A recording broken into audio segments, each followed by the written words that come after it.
Good morning everyone. Welcome to PW only IAS. दोस्तों, भारत के लिए एक बहुत ही बड़ी खबर आई है from the field of chess. यहां पर आप नोटिस कर पाओगे जो चेन्नई के 18 वर्षीय गुकेश हैं, वो दुनिया के यंगेस्ट वर्ल्ड चेस चैंपियन यहां पे बन चुके हैं। एंड बहुत इंपॉर्टेंट बात ये भी हो जाती है कि आज तक भारत की तरफ से चेस चैंपियन की अगर हम बात करें ना, तो केवल ये दूसरे ही मौका है। आप नोटिस करते होंगे कि जो विश्वनाथन आनंद जी हैं, जो आज के समय गुकेश को मेंटर भी कर रहे हैं, वही एकमात्र आज तक जो वर्ल्ड चेस चैंपियन रहे हैं भारत की तरफ से। अब दूसरे यहाँ पर गुकेश हमें देखने को मिल जाएंगे। और यहाँ पर इस मैच के अंदर आप नोटिस कर पाओगे जो सीरीज ऑफ मैचेस थे, यहाँ पर इन्होंने चाइना के जो डिंग लेरन है, इनको यहाँ पर हराया। एंड जो रशिया के बहुत ही फेमस चेस चैंपियन रहे हैं गैरी कास्परोव, उनका जो रिकॉर्ड था यहाँ पे उन्होंने उस रिकॉर्ड को भी तोड़ा। ये पहला ही ऐसा मौका था कि दो एशियन लोगों के बीच में यहाँ पर वर्ल्ड चेस चैंपियनशिप का फाइनल खेला जा रहा था, यानी कि भारत और चाइना के बीच में। एंड जिसमें गुकेश ने यहाँ पे जीत प्राप्त करी है एंड इंडिया का जो नाम है पूरी दुनिया में यहाँ पे रोशन किया है by being the youngest world chess champion. ठीक है। इनफैक्ट अगर एशिया से बात करें ना, तो एशिया से सिर्फ तीन ही लोग हैं। एक विश्वनाथन आनंद जी थे, दूसरे आप नोटिस कर पाओगे जो चाइना की मैं बात कर रहा था डिंग लेरन की, एंड तीसरे अब यहाँ पे गुकेश यहाँ पे देखने को मिल जाएंगे। तो ऐसे इवेंट्स का फायदा पता क्या होता है, कहीं ना कहीं आने वाले समय में हम ये डेफिनेटली कह सकते हैं कि भारत के अंदर चेस का जो भविष्य है ना, वो बहुत ही उज्जवल हमें देखने को मिलेगा। जैसे हम बात करते हैं ना कि भारत में क्रिकेट बहुत बढ़िया चल रही है, उसका कुछ कारण था। एक बड़ा कारण था कि 1983 का वर्ल्ड कप जब भारत ने जीता, उसके बाद से कहीं न कहीं इंडिया में जो क्रिकेट का जो जुनून था, वो बढ़ता ही गया। सिमिलर चीज़ें पिछले कुछ सालों के अंदर चेस के फील्ड के अंदर इंडिया ने करी हैं। एंड ये भी एक वैसा ही मौका है जिससे कहीं न कहीं आने वाली फ्यूचर जनरेशंस काफ़ी इंस्पायर होंगी। दोस्तों, डेट है आज की 13 दिसंबर 2024 एंड आप सभी का स्वागत है आज के प्रीलिम बूस्टर न्यूज़ डिस्कशन में। पहला जो हमें टॉपिक डिस्कस करना है वो है आपका सोशल डायलॉग रिपोर्ट के बारे में। थोड़ा पहले ना मैं आपको आईएलओ के बारे में एक्सप्लेन करता हूँ, फिर आएँगे इस मुद्दे के ऊपर कि आखिर ये सोशल डायलॉग होता क्या है। देखो, पहली बात तो आपको ये नोटिस करना है कि जो आईएलओ इंटरनेशनल लेबर ऑर्गेनाइजेशन, ये दरअसल में फॉर्म करी गई थी कब? 1919 के अंदर। आप लोग ना वर्ल्ड हिस्ट्री पढ़ते होंगे। वर्ल्ड हिस्ट्री के अंदर आप लोग ना ट्रीटी ऑफ वर्साइलिस पढ़ते हैं, है ना? फर्स्ट वर्ल्ड वॉर के बाद ये बहुत ही फेमस ट्रीटी होती है। यूपीएससी मेंस में भी इसके ऊपर क्वेश्चन आ चुका है कि क्या ये जो ट्रीटी थी वो सही थी, गलत थी, बाद में कैसे जर्मनी को कैसे इम्पैक्ट किया। ये क्वेश्चन ऑलरेडी यूपीएससी ने पूछे हुए हैं। ठीक है। तो वर्ल्ड वॉर वन के एंड होने पर ये ट्रीटी होती है।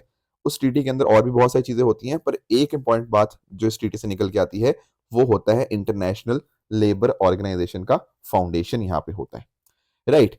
तो बाद में जाके 1946 में ये यूएन की एजेंसी बन जाती है, आईएलओ। और इसका काम ये है कि दुनिया भर के अंदर हम किस तरह से इकोनॉमिक जस्टिस को प्रमोट कर पाएं, सोशल जस्टिस को प्रमोट कर पाएं, एंड प्रॉपर लेबर स्टैंडर्ड्स हो। क्योंकि अगर प्रॉपर लेबर स्टैंडर्ड्स नहीं होंगे, कहीं ना कहीं लेबर्स को काफी दिक्कत आएगी, है ना? तो उनकी आवाज आगे रखने के अंदर, प्रॉपर स्टैंडर्ड्स और मेंटेन करने के अंदर, जैसे for example labour rights maintain करने के अंदर, वो इसका मेन ऑब्जेक्टिव है। इसके अलावा अगर हम बात करें किस तरह से डिसेंट वर्क के लिए अपॉर्चुनिटीज बढ़ाई जा सकती हैं, सोशल प्रोटेक्शन एनहेंस करना हो गया, या फिर आपस में स्टेक होल्डर्स के बीच में डायलॉग को स्ट्रेंथन करना, ये सारी जिम्मेदारियां किसकी रहती हैं? इंटरनेशनल लेबर ऑर्गेनाइजेशन की। बात करें दोस्तों भारत की, तो भारत इसका फाउंडर मेंबर ही यहाँ पे रहा है आईएलओ का। एंड आज के समय इसमें 187 मेंबर कंट्रीज देखने को मिलती हैं आईएलओ के अंदर, जिसके हेडक्वार्टर्स जिनेवा स्विट्जरलैंड के अंदर हैं। अब एक बड़ी इंटरेस्टिंग बात पता है कि आईएलओ के बारे में क्या है? वो आपको ये है कि जब हम बात करते हैं ना यूएन की, तो यूएन एजेंसीज आप बहुत सारी पढ़ते हो, हम लोग डिस्कस भी करते रहते हैं। पर यूएन एजेंसीज में ना एक ऐसी आपकी एंटिटी है जो कि ट्राईपार्टाइट एजेंसी है। ट्राईपार्टाइट का मतलब क्या है? यहाँ पर तीन अलग अलग आपको एंटिटीज देखने को मिल जाएंगी। एक तो है आपकी सरकार, दूसरा है आपके एम्प्लॉयर, एंड तीसरा है आपके वर्कर्स। समझे? यहाँ पर तीन अलग अलग पार्टीज को ये साथ में लेकर आ रहा है, सरकारों को, एम्प्लॉयर को और वर्कर्स को। एंड इनके बीच में डायलॉग डिस्कशन हम कैसे बढ़ा सकते हैं, इनके जो मुद्दे हैं उनको कैसे सुना जाए, कैसे बेस्ट प्रैक्टिस शेयर करी जाए लेबर्स के रिगार्डिंग, ये यहाँ पर आईएलओ का काम देखने को मिल जाएगा। ये तो हो गया आईएलओ का डिस्कशन। राइट। अब यहाँ पर मैं बात करूँ ना एक रिपोर्ट की जिसका नाम है सोशल डायलॉग रिपोर्ट। दरअसल में ये सोशल डायलॉग रिपोर्ट है, ये इंटरनेशनल लेबर ऑर्गेनाइजेशन आईएलओ ही निकालता है। अब होता क्या है सर सोशल डायलॉग? देखो, जब हम बात करते हैं ना सोशल डायलॉग की, इसके अंदर आपके नेगोशिएशन, कंसल्टेशन, कोई भी तरह का इंफॉर्मेशन एक्सचेंज जब होता है ना, किसके बीच में? अरे वही तीन जो पार्टीज, गवर्नमेंट, एम्प्लॉयर्स और वर्कर्स, इनके बीच में ये जो एक्सचेंज होता है, इसी को हम बोलते हैं सोशल डायलॉग। बेसिकली कह लो कि कुछ बातचीत करनी हो, कुछ कंसल्टेशन करना हो, या कई बार नेगोशिएशन करना हो, अपनी जो पॉलिसीज हैं उनके रिगार्डिंग नेगोशिएशन करना हो वर्कर्स के द्वारा। तो ये तीनों पार्टीज के बीच में जब ये चीजें होती हैं, इसी को हम बोलते हैं सोशल डायलॉग। आई होप आपको सोशल डायलॉग का मीनिंग समझ आया होगा।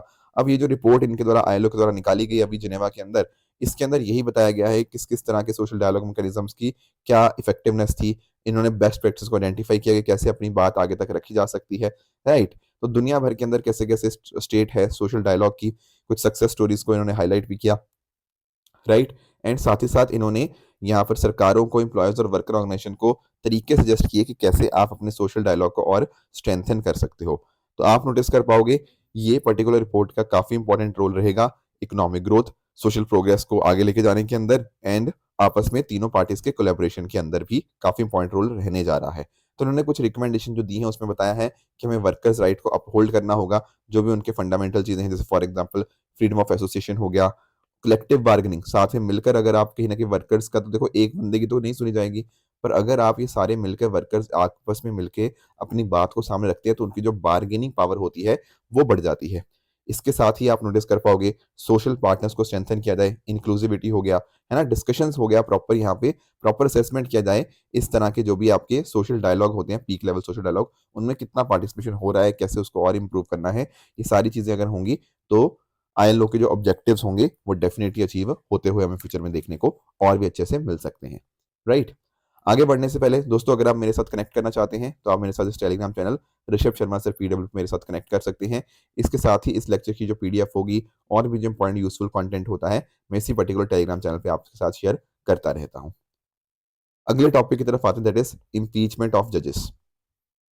देखो अभी क्या हुआ है ना, जो ओपोजिशन ब्लॉक है उन्होंने राज्यसभा के अंदर वो यहाँ पर एक नोटिस प्रिपेयर करने के लिए मतलब कोशिश कर रहे हैं against the Allahabad high court जज जस्टिस शेखर कुमार यादव। थोड़ा सा ना हमें ये पूरा मुद्दा जजेस के रिगार्डिंग हमें अंडरस्टैंड करना होगा कि कहाँ कहाँ पे क्या क्या चीजें बता रखी हैं एंड कैसे कैसे पूरा का प्रोसीजर प्रोसीजर होता है। देखो संविधान के अंदर लिखा गया है कि जो जज है ना उसको रिमूव किया जा सकता है, पर वो रिमूव हुआ कैसे? आपके प्रेसिडेंट के ऑर्डर के द्वारा। प्रेसिडेंट का ऑर्डर कब पास होगा वो भी मैं आपको बताऊंगा, पर प्रेसिडेंट का ऑर्डर तभी पास होगा जब कहीं ना कहीं दोनों हाउसेज ऑफ द पार्लियामेंट उस मोशन को पास करेंगे। आगे पूरा डिटेल में डिस्कशन करेंगे, डोंट वरी, ठीक है। तो ये जो पूरा का जो आपका प्रोसीजर जो प्रोसेस है वो आर्टिकल 124 के अंदर संविधान के अंदर लिखा हुआ है, एंड सेम आर्टिकल 218 के अंदर भी हाई कोर्ट जज के लिए भी सेम बात यहाँ पे लिखी हुई है। अब जज को जो रिमूवल होता है ना वो होता है प्रूवन मिसबिहेवियर और इनकैपेसिटी के बेसिस के ऊपर, ठीक है। हालांकि आपको ध्यान में ये रखना है कि संविधान ने ये दोनों शब्द डिफाइन नहीं किए हुए कि इनका मतलब क्या है, प्रूवन मिसबिहेवियर और इनकैपेसिटी का, पर संविधान में इन दोनों बातों का यहाँ पे जिक्र है। अब ध्यान से सुनना इसका प्रोसीजर क्या है। पहली बात तो ये है जो प्रोसीजर इसका गिवन है, प्रॉपर जो प्रोसीजर वो जजेस इंक्वायरी एक्ट ऑफ 1968 के अंदर यहाँ पे गिवन है। यहाँ पर अगर आप इसका सेक्शन 3 खोलते हो ना तो उसमें आपको मिलेगा क्या, उसमें लिखा हुआ है कि अगर ये मोशन को टेक अप करना है तो पहली बात तो अगर आप लोकसभा की बात कर रहे हो तो कम से कम 100 मेंबर चाहिए होंगे, और राज्यसभा की बात कर रहे हो तो कम से कम 50 मेंबर चाहिए होंगे, वो यहाँ पर मोशन को मूव करेंगे। चलो ठीक है। अब एक बार इन्होंने मोशन मूव किया फिर उसके बाद ना ये जाएगा लोकसभा के केस में स्पीकर के पास और राज्यसभा केस में चेयरमैन के पास। फिर उनकी ऊपर डिपेंड करता है क्या वो मोशन को एडमिट करें या वो रिजेक्ट भी कर सकते हैं, समझे। जरूरी नहीं है कि उनको एडमिट करना ही हो, he can also reject that particular जो उनका जो मोशन मूव हुआ है, ठीक है। एक बार ये चीज होती है, मान लो मोशन आ गया, फिर जो स्पीकर है या चेयरपर्सन है उनको क्या करना होगा, उनको 3 मेंबर की कमेटी बनानी होगी जो कि इंक्वायरी करेगी। इंक्वायरी करेगी कि हाँ सही में ये चीज जो इन्होंने मूव किया है वो बात सही है गलत है। जैसे फॉर एग्जांपल इस कमेटी के अंदर 3 लोग होंगे। पहला तो हो सकता है जैसे चीफ जस्टिस ऑफ इंडिया या सुप्रीम कोर्ट कोई जज हो सकते हैं, ये पहले पर्सन रहेंगे। दूसरा किसी हाई कोर्ट के चीफ जस्टिस रहेंगे। तीसरा एक डिस्टिंग्विश जूरिस्ट रहेंगे, जो कि डिस्टिंग्विश जूरिस्ट होनी चाहिए in the opinion of speaker और चेयरपर्सन। जैसे फॉर एग्जांपल 2011 में जब जस्टिस सुमित्रा सेन के अगेंस्ट ये मूव हुआ था तो उस समय जो डिस्टिंग्विश जूरिस्ट थे वो फली नरीमन जी को यहाँ पे अपॉइंट किया गया था। तो इस तरह से 3 मेंबर की कमेटी बनती है। वो फिर कमेटी देखेगी इन चार्जेस को, वो देखेगी कि हाँ सही में ऐसा जो इश्यूज हैं वो है या नहीं है। अगर मान लो उनको लगता है कि जैसे इनकैपेसिटी वाली बात को चेक करना है तो वहां पर मेडिकल एग्जामिनेशन भी हो सकता है, मेडिकल टेस्ट भी हो सकता है, और भी एविडेंस वगैरह चाहिए होते हैं, उसके हिसाब से ये चीजें देखी जाती हैं।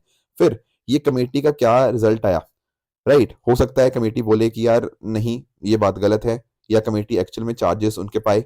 अगर तो कमेटी ने बोल दिया कि नहीं ये चार्जेस सारे गलत है तो मुद्दा वहीं खत्म हो जाएगा।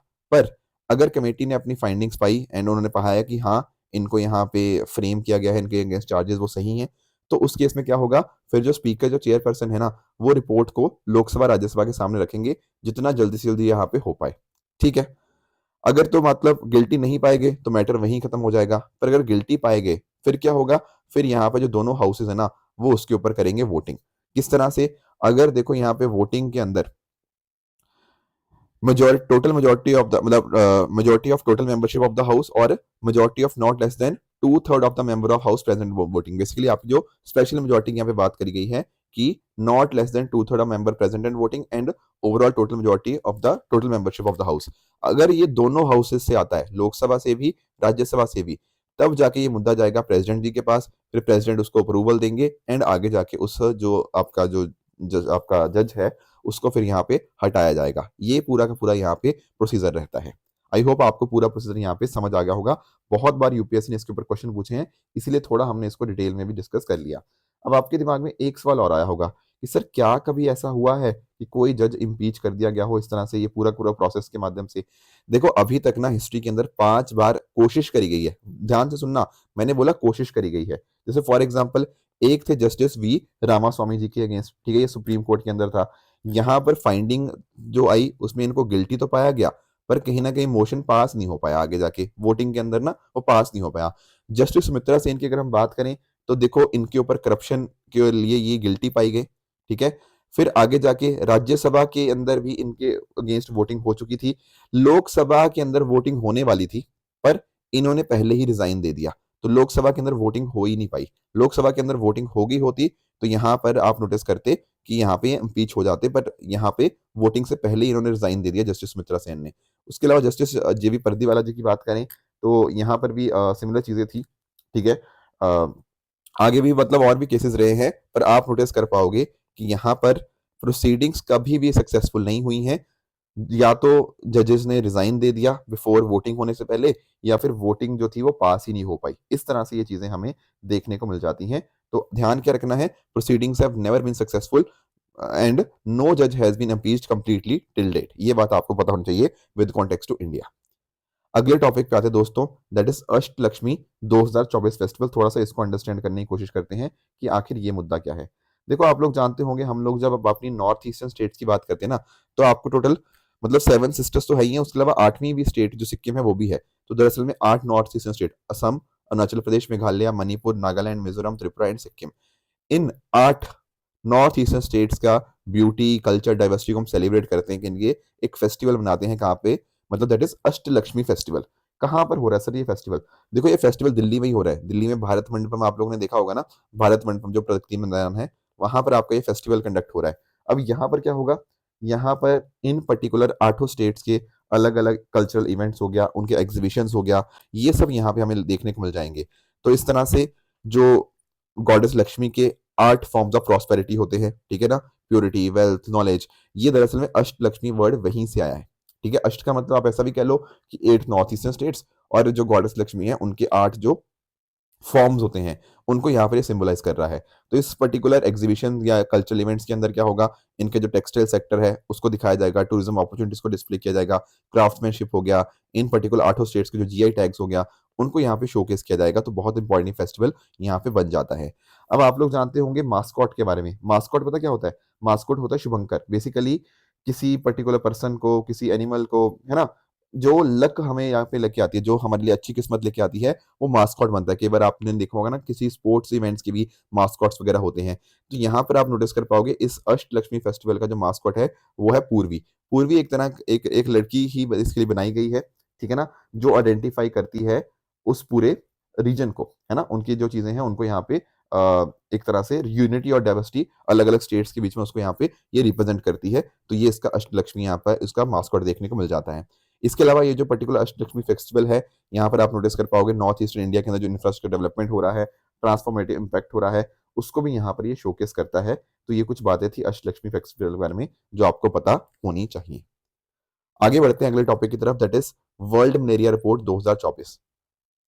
देखो डब्ल्यू वर्ल्ड हेल्थ ऑर्गेनाइजेशन ने ना अभी वर्ल्ड मलेरिया रिपोर्ट यहाँ पे रिसेंटली यहाँ पे रिलीज करी है। थोड़ा सा हम इसको अंडरस्टैंड करने की कोशिश करते हैं। पहला क्वेश्चन आपके दिमाग में आएगा, सर इंडिया में मलेरिया केसेस बढ़े हैं कम हुए हैं? द आंसर इज इंडिया अच्छा कर रहा है मलेरिया को कम करने के लिए। एंड इंडिया ने, अगर आप नोटिस कर पाओगे, तो लगभग 64 लाख केसेस हुआ करते थे भारत में 2017 के अंदर। तो पिछले 7 साल में अब हम लगभग 20 लाख तक पहुंच गए हैं।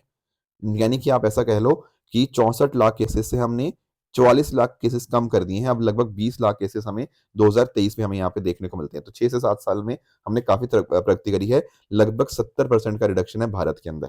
That is a very good thing. पर अगर हम बात करें ना, जो अफ्रीका वाला रीजन है, अफ्रीका वाले रीजन में देखो काफ़ी कंसर्न्स आ रहे हैं, क्योंकि 94% ओवरऑल अगर हम बात करें जो केसेस है, वो अफ्रीका वाले रीजन के अंदर ही हैं।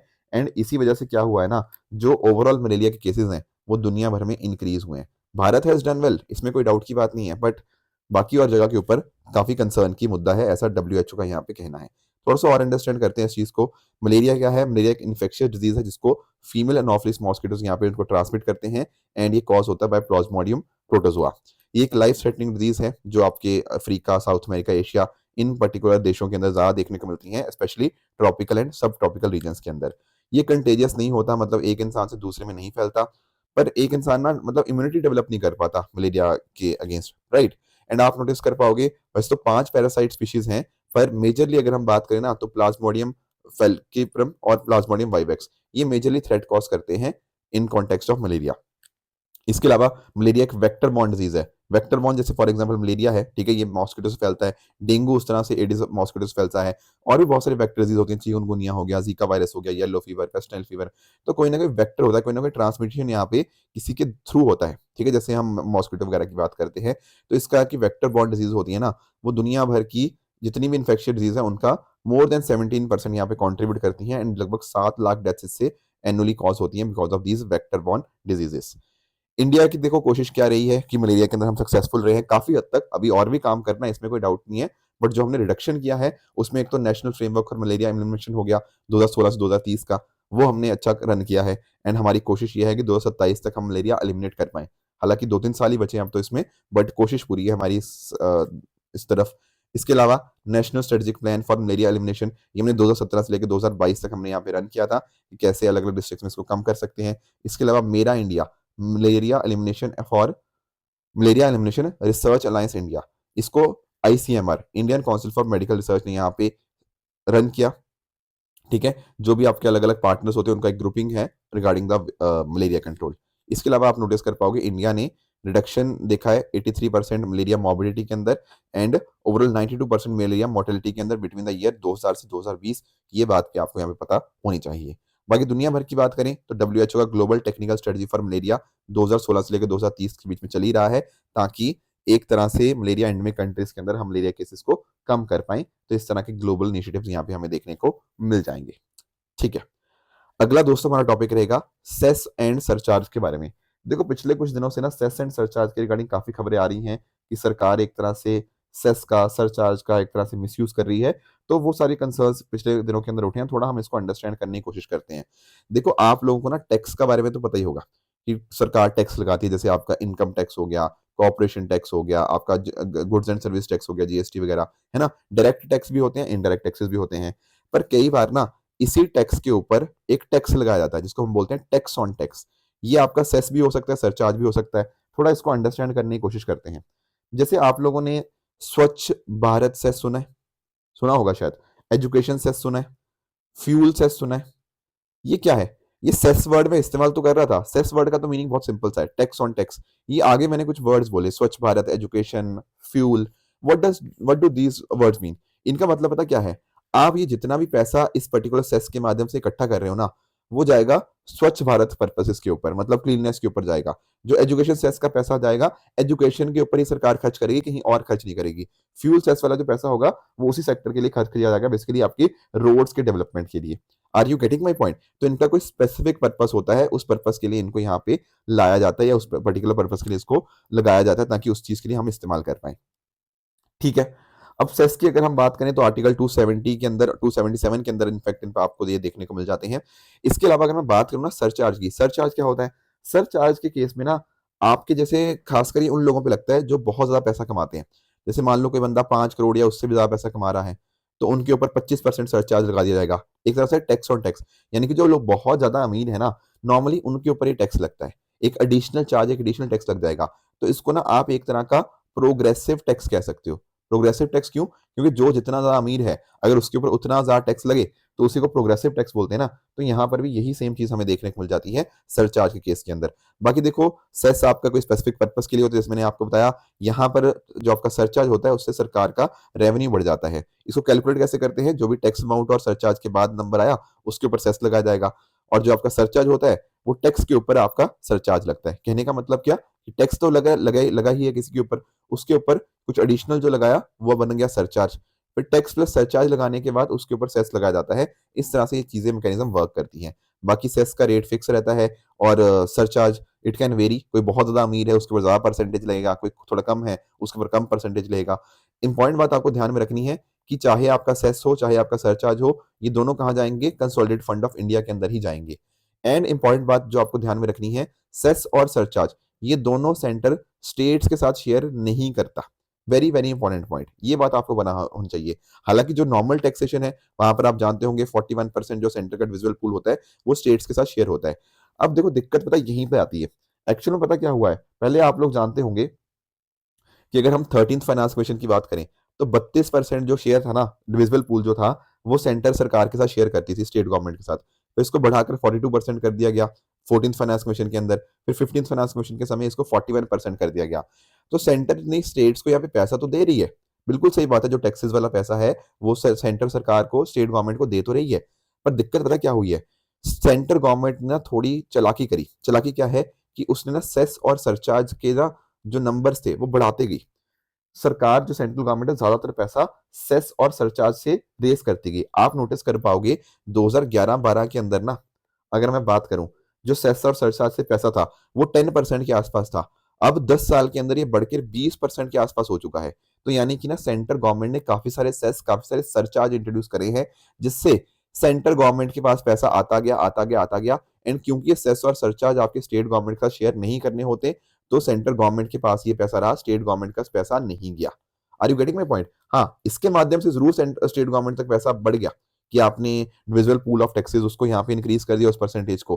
पर सेस और सरचार्ज का बढ़ना कहीं ना कहीं स्टेट गवर्नमेंट का पैसा कम आने की निशानी को यहाँ पे दर्शाता है। इसी वजह से सेंट्रल और स्टेट गवर्नमेंट के बीच में कई बार इस चीज के ऊपर खींचातानी भी काफी हमें देखने को मिल जाती है। बाकी ध्यान यही रखना है, ये सीएफआई के अंदर ही होता है, कंसोलिडेटेड फंड ऑफ इंडिया के अंदर ही। सरचार्ज किसी भी पर्पज के लिए इस्तेमाल करो, पर जो सेस होता है वो सिर्फ उसी पर्पस के लिए इस्तेमाल किया जाएगा जिस पर्पस के लिए उसको यहाँ पे लगाया गया था। हालांकि इसमें भी एक्सेप्शंस हमें देखने को मिली हैं। फॉर एग्जांपल, कई बार ऐसा हमें देखने को मिला है, जैसे सरकार ने लगाया है रिसर्च एंड डेवलपमेंट सेस। ये टेक्निकली सेस लगाया गया था रिसर्च एंड डेवलपमेंट के लिए, एंड सरकार को उसी के लिए इस्तेमाल करना था, रिसर्च एंड डेवलपमेंट बढ़ाने के लिए। पर काफी बार ऐसा देखा गया है कि सेंट्रल गवर्नमेंट ने इस सेस का गलत इस्तेमाल किया है, एंड उसने अपने डेफिसिट को, अपने घाटे को कम करने के लिए कई बार इसका इस्तेमाल किया गया है। तो लिखा तो टेक्निकली देखो यही जाता है कि उसी स्पेसिफिक पर्पस के लिए इस्तेमाल करना चाहिए, पर सेंट्रल गवर्नमेंट कई बार उसको कुछ और पर्पस के लिए भी इस्तेमाल करी गई है। तो ट्रांसपेरेंसी की भी यहाँ पे हमें कमी देखने को मिल जाती है। I hope cess and surcharge का पूरा मुद्दा आपको यहाँ पे क्लियर हो गया होगा। अब दोस्तों चल लेते हैं अपने क्वेश्चंस की तरफ। पहला क्वेश्चन है आपका 2019 का एक पीवाईक्यू है। ये वाला क्वेश्चन देखो थोड़ा पढ़ने में काफी टफ लग रहा है, पर ट्रस्ट में ये सारी स्टेटमेंट्स हमने आज डिस्कस करी हैं जब हम जजेस वाला डिस्कशन कर रहे थे। तो आपको ये क्वेश्चन आना चाहिए, तो प्लीज ट्राई करना इसको, एंड मुझे कमेंट्स में इसका आंसर बताना कि कौन सा सही है कौन सा गलत। क्वेश्चन नंबर 2 है आपका with regards to NGT, national green tribunal के बारे में, एंड क्वेश्चन नंबर 3 है आपका विद रिगार्ड्स टू नेटो के बारे में। ये पहले भी आई थिंक हमने नेटो के बारे में चर्चा करी थी, बट एक बार फिर से इसको यहाँ पे हम आज देख लेंगे। कल जो मैंने आपको होमवर्क दिया था ना, एक होमवर्क था किसके बारे में? पके पागा हॉर्नबिल फेस्टिवल के बारे में। देखो कुछ दिन पहले ना हम लोगों ने हॉर्नबिल फेस्टिवल पढ़ा था, आप लोगों को याद होगा मैंने बताया था हॉर्नबिल फेस्टिवल में काफी कंट्रोवर्सी आ गई है ना? याद है आप लोगों को? मैंने डिस्कस किया था कि 1 से 10 दिसंबर के बीच में ये जो फेस्टिवल है ये कहां पर कंडक्ट किया जा रहा है? नागालैंड के अंदर। ये था हॉर्नबिल फेस्टिवल। पर यहाँ मैं बात कर रहा हूँ किसकी? पक्के पागा हॉर्नबिल फेस्टिवल की। ये एक अलग फेस्टिवल है जो कि मनाया जाता है कहां पर? आपके अरुणाचल प्रदेश के अंदर। तो इसका सही जवाब बनेगा अरुणाचल प्रदेश। थोड़ा मैं आपको एक्सप्लेन कर देता हूँ। यहाँ पे आपको पके टाइगर रिजर्व आपको देखने को मिलता है आपका अरुणाचल प्रदेश के अंदर। तो ये जो फेस्टिवल है ये वाइल्ड लाइफ कंजर्वेशन के ऊपर आधारित होता है। और यहाँ पर अरुणाचल प्रदेश की जो लार्जेस्ट ट्राइबल ग्रुप है निशी, यहाँ पर इस एरिया में आपको वो ट्राइबल ग्रुप भी आपको देखने को मिल जाती है। तो ये इनको नॉर्मली इनको ऑर्गेनाइज करते हैं। 2015 में ये चीज स्टार्ट करी गई थी ताकि हॉर्नबिल्स को कंजर्व कर पाए। तो ध्यान रखना है, हॉर्नबिल फेस्टिवल नागालैंड, पके पागा हॉर्नबिल फेस्टिवल अरुणाचल प्रदेश, ये बात आपको पता होनी चाहिए। दूसरा मैंने आपको होमवर्क दिया था कि अब तक कौन कौन सक्सेसफुल रहा है मून तक पहुंचने के लिए। देखो द आंसर इज कि अभी तक 5 ऐसी कंट्रीज हैं जो यहाँ पर मून तक पहुंच पाई हैं। किसी एक स्टूडेंट ने कमेंट में लिखा था जापान अभी तक नहीं पहुंचा, नहीं, जापान की अगर हम बात करें ना, जापान भी पहुंच चुका है। दरअसल में अगर हम बात करें ना, यूएसए है आपका, बेसिकली सोवियत यूनियन कह लो, रशिया, जो भी आप कहना चाहते हो, ठीक है। इसके अलावा अगर हम बात करें चाइना की, फिर हम बात कर सकते हैं भारत की, एंड लास्ट में बात करेंगे हम किसकी, जापान की। तो ये 5 देश हैं। इन ऑप्शंस में से पूछा गया था, तो यहाँ पर सारी की सारी जो चारों कंट्रीज हैं वो सक्सेसफुल रही हैं। लास्ट ईयर ये हुआ था कि जापान 5वीं कंट्री बन गई थी मून के पहुंचने की। तो आप नोटिस कर पाओगे ये 5 देश आपको देखने को मिल जाएंगे। जापान का लैंडर था ना slim, smart lander for investigating moon.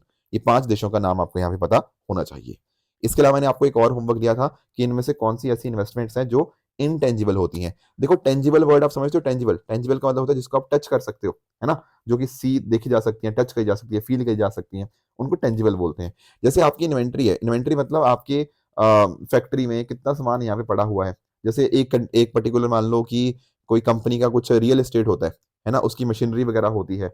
ये सब चीजें क्या है, ये टच कर सकते हो, इसको आप फील कर सकते हो, राइट। ये है टेंजिबल इन्वेस्टमेंट। वेयर एज एक कंपनी की जो ब्रांड वैल्यू होती है, उसका ब्रांड रिकॉग्निशन, जैसे अब अगर हम बात करें फिजिक्स वाला, अब पीडब्ल्यू की ना एक ब्रांड वैल्यू, एक ब्रांड रिकॉग्निशन है। आप बात करते हो टाटा की, टाटा का नाम सुनते ही आपके दिमाग में एक ट्रस्ट डेवलप हो जाता है कि नहीं।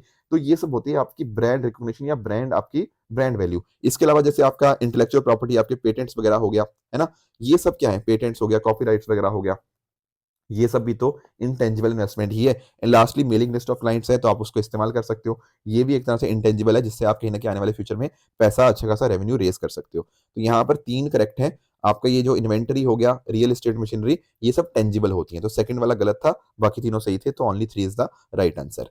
बात करें दोस्तों ट्रू एंड फॉल्स स्टेटमेंट्स की, तो ये 4 स्टेटमेंट्स आपके सामने, इनको ट्राई करेगा एंड बताइएगा इनमें से कौन सा सही है, कौन सा गलत है। एंड कल जो मैंने होमवर्क दिया था यूनैप के बारे में, तो यूनैप का फॉर्मेशन 1972 में हुआ था।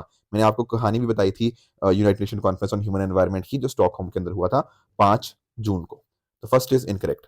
मार्बल डक की बात करें तो ये वल्नरेबल नहीं है, दिस इज नियर थ्रेटेड, तो सेकंड भी आपका यहाँ पे इनकरेक्ट बन जाएगा। सुल्तानपुर नेशनल पार्क की बात करें, गुजरात के अंदर नहीं बल्कि this comes under Haryana state, Gurugram के पास में हमें देखने को मिलता है, राइट। एंड लास्ट हम बात करें ये रडार की, तो डेफिनेटली रडार के बारे में स्टेटमेंट डेफिनेटली करेक्ट है, तो ये आपका ट्रू हो जाएगा। तो दोस्तों ये थी आज की डिस्कशन। इसी तरह से आप भी अपने एंड पे हार्डवर्क करते रहिए।